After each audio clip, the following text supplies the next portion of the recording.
chapter 4 atau topik yang keempat, itu penanaman dan penyelenggaraan kekacang penutup bumi, atau kita seringkali gunakan legume cover crop. Okey, legume cover crop. Okey, di mana kesan bermanfaat menanam kacang sebagai penutup bumi telah banyak terbukti dan dibukukan. Okey, especially dalam industri kita, penanaman kelapa sawit, terutamanya di kawasan mineral. Penanaman tutup bumi kacang main peranan yang penting. Main peranan yang penting. Kadang-kadang ada setengah estate ada penambahan juga dalam penanaman kacang ni tadi. Ada setengah estate dia mengamalkan penanaman Guatemala grass sebagainya, ataupun vetiver dan sebagainya. Semuanya tujuan dia satu adalah untuk mengawal hakisan pada kawasan tersebut, dan secara tak langsung mengekalkan kadar kelembapan atau moisturize pada kawasan tanaman pokok sawit tersebut. Okey, kalau kita tengok di sini komposisi kacang yang sering kali kita gunakan, banyak jenis. Tonton, banyak jenis yang disyorkan. Selalu sering kali kalau kita guna di estate, kita selalu guna PJ atau Purpurea javanica, kita selalu guna CM, Colophogonium moponoid. Selalunya kalau kadang-kadang kita guna Mucuna dan sebagainya, ikut mana polisi syarikat, mana bekalan yang mudah diperolehi untuk kita tanam LCC ini, tuan-tuan. Okey, contohnya, kalau di sini yang disyorkan, Purpurea javanica dalam kadar 5 kilo untuk per 1 hektar. CM ataupun Colophogonium moponoid dalam 1 kilo. Dia akan kita mixkan kacang tersebut. Sebelum kita nak lakukan LCC planting, penanaman kacang atau penutup bumi. Tapi sebelum tu, sekiranya mana-mana kawasan yang kita buat new development ataupun replanting, especially kawasan berbukit atau mineral, perlu kita tempah awal kacang tersebut. Sebab kekacang timing untuk kita tanam kena betul, sebab kekacang hanya bertahan dalam tempoh 2 bulan macam tu. Sebab sekiranya lewat daripada tu, maka isi dalam kekacang tu akan kosong, so empty, tak ada seed germinate yang kita nak tanam dalam tu. Semuanya kosong. Biji macam kata saya tadi, seperti yang saya masukkan tadi, biji-biji mestilah dipesan awal dan diterima awal. So kita dapat melakukan ujian, ujian keberdayaan ataupun viability test, di mana kita melakukan ujian peratusan pencambahan pada kekacang kita tadi. Ada setengah company dia praktikan dalam Purpurea javanica atau PJ dalam 60%, CM kalau Mucuna dalam 60% juga, manakala Mucuna dalam 45%. Dia mana kekacang yang cakap bertahan lama, so itu yang akan dia tanam lebih. Sebab kalau ada setengah kacang setelah dia tumbuh hidup 2-3 bulan, dia akan mati dan sebagainya, akan lepuh, melecup sebabkan kadar cahaya ataupun mungkin waktu meracun kacang itu sendiri akan mati dan sebagainya. Okey, ataupun secara merumput, secara manual, kacang itu sendiri akan mati dan sebagainya.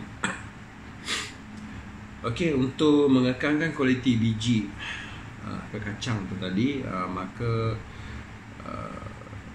tembahan atau biji yang kita simpan tu tadi tidak boleh disimpan lebih daripada 2 bulan, seperti yang saya cakap awal-awal tadi, tuan. Okey, penyediaan biji mengikut komposisi atau ratio, ikut apa yang pihak R&D ataupun agronomis estate syarikat yang tuan suggestkan tadi. Tak kadang ada setengah, ni mungkin kita tengok source yang mana kita order lah, mana kita banyak dapat, so dia punya posisi tu yang kita buat lebih. Okay, depend dengan bahagian purchasing, bahagian yang advice mereka mana yang beli banyak, itu so R&D atau agronomi akan decide berapa ratio yang kita nak pakai ataupun komposisi yang kita nak pakai tadi. Kacang perlu disemai sejurus lepas rumpai dibasmi. Basmi di sini dalam arti kata lain ada guna manual ataupun ada guna racun. Okey, racun. Okay. So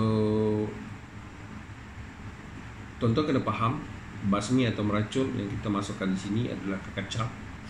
Ke kacang tu tadi, sekiranya pokok yang ditanam, pokok sawit yang ditanam dan banyak diputi oleh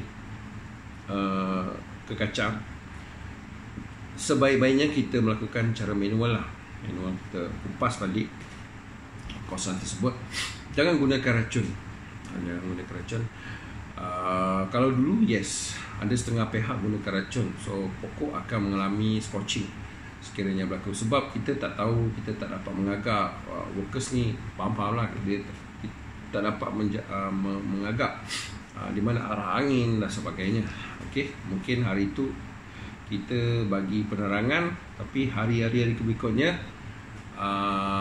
pekerja tu akan terlupa dan sebagainya. So jarang kita gunakan racun. Kalau untuk pada yang melitupi pada pokok, selalunya kita akan melakukan manual. Kita akan kupas kawasan itu. Okey, kaedah menanam, penanaman tutup bumi ataupun kacang ni tadi, kawasan tanah rata. Okey, kawasan tanah rata, kalau kita tengok kawasan sedikit ada beralun tanah rata, selalunya estate dia bagi instruction satu bilah mata cangkul. So, dia punya jarak tu cuma 1 kaki lah ataupun kurang daripada itu. Itu yang sering estate gunakan bagi memudahkan pekerja melakukan jarak penanaman kacang tu tadi. Okey, jarak penanaman kacang tu tadi. Okey, selalu yang sering kali diperhatikan lah. Kalau tuan-tuan tengok dalam nota ni, okey, jarak daripada pokok kacang ke pokok penanaman sawit tu bergantung pada topografi tu tadi, kawasan tu tadi. Okey, sekiranya berteres, berbukit, kawasan tersebut perlu kita tanam lah, okey, kacang, supaya boleh mengurangkan lagi kadar kisan pada kawasan tu. Dan secara tak langsung kita dapat mengekalkan kadar kelembapan pada kawasan tersebut.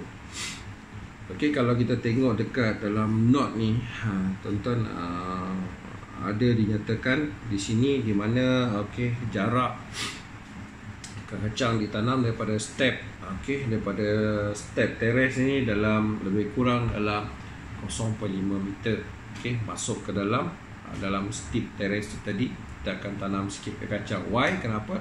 Sebab secara tak langsung kacang tu dia akan meliputi bahagian teres ataupun tebing pada setiap teres yang kita usahakan atau kita bina. Okey, dan secara tak langsung akan menahan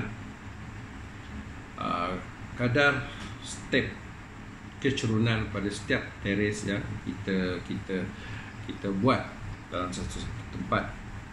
Okey, and then untuk mineral, tuan-tuan, kalau payak jarang kita praktik tanam ke kacang, sebab kawasan payak dia memang ada dia punya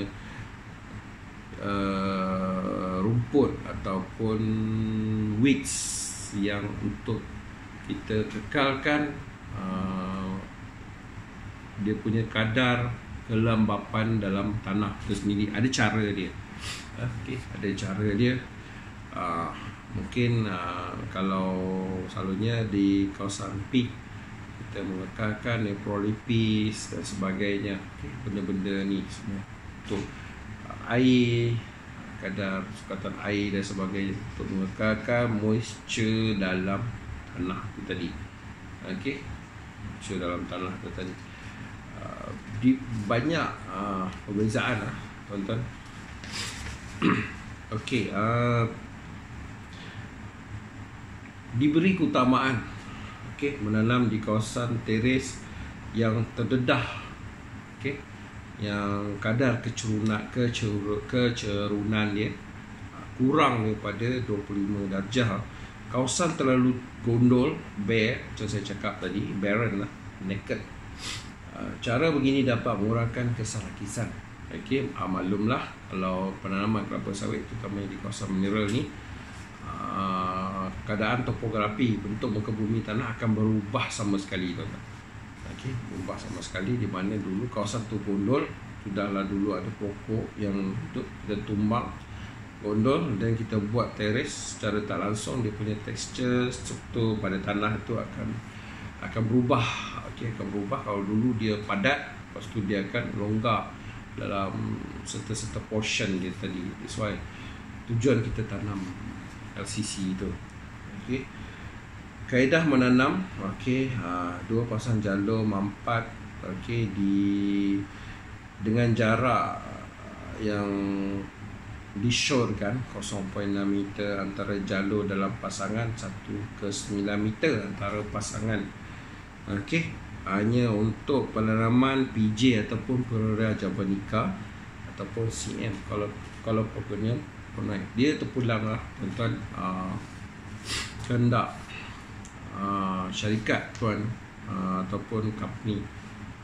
Sebab kacang memang banyak jenis, mana yang kita nak tanam bergantung kepada kos yang disediakan. Penyelenggaraan macam biasa, jadual pembajaan adalah seperti mana yang disyorkan oleh konsultan atau R&D itu sendiri.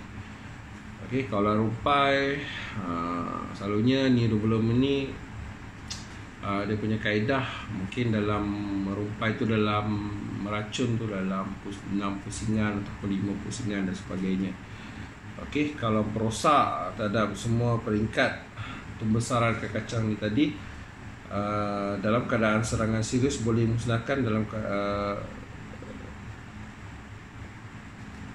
kita gunakan kawalan kimia untuk mengurangkan kadar kerosakan pada tanaman LCC kita tadi. Kita akan ke tajuk seterusnya selepas ni nanti.